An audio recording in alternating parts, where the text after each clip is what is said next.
Au lendemain des élections législatives et régionales du 29 avril, avec la myriade d'anomalies soulevées par certains candidats à travers le pays, le parti au pouvoir a inondé les médias dans une défense soporifique. À entendre certains émissaires, c'est bien glaçant. Pour justifier le refus d'accréditation aux 500 observateurs volontaires de la Commission épiscopale Justice et Paix de l'Église catholique du Togo, Edem Ting, ministre candidat UNIRAO, avance que l'Église ne doit pas s'immiscer dans la politique. Une réaction qui montre clairement la posture étriquée de certains membres du parti UNIR, très peu à l'aise dans leur rôle. C'est l'Église ou les citoyens membres de l'Église? Vous avez fait vos études où? Qu'est-ce qui vous passe par la tête souvent? Monseigneur peut être le président de la CVJR qui a tranché les crimes et atrocités politiques. Il suffit d'avoir un poste de responsabilité de ce pays et vous prenez la place de Dieu. Ce Dieu lui-même est trop patient, sinon point. Fulmine pasteur Edo Komi, acteur de la société civile, candidat également aux élections, et un autre concitoyen d'Asséné. C'est une lecture très erronée. L'Église a été appelée à résoudre des problèmes créés par les politiques. C'était quoi alors? Nos grands frères doivent arrêter cette mauvaise communication.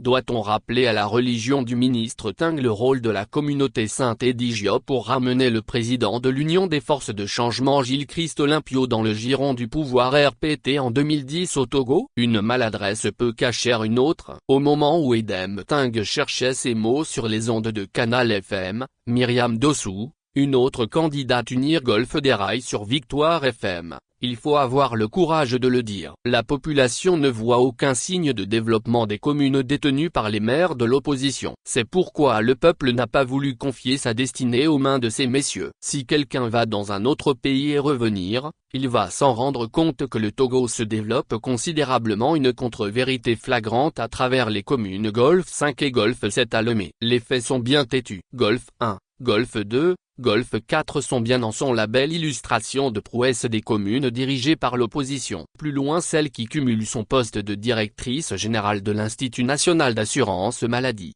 INAON, avec le ministère du Développement à la base, de la jeunesse et de l'emploi des jeunes, trouve que le dédoublement de la nationale N-1 nécessite de gros moyens. Le pays comme Togo n'a pas de ressources minières pour, et aussi des projets pareils demandent études de terrain, entreprises pour et autres. Et d'ailleurs l'État a d'autres priorités. Il y a tellement des besoins dans tous les domaines.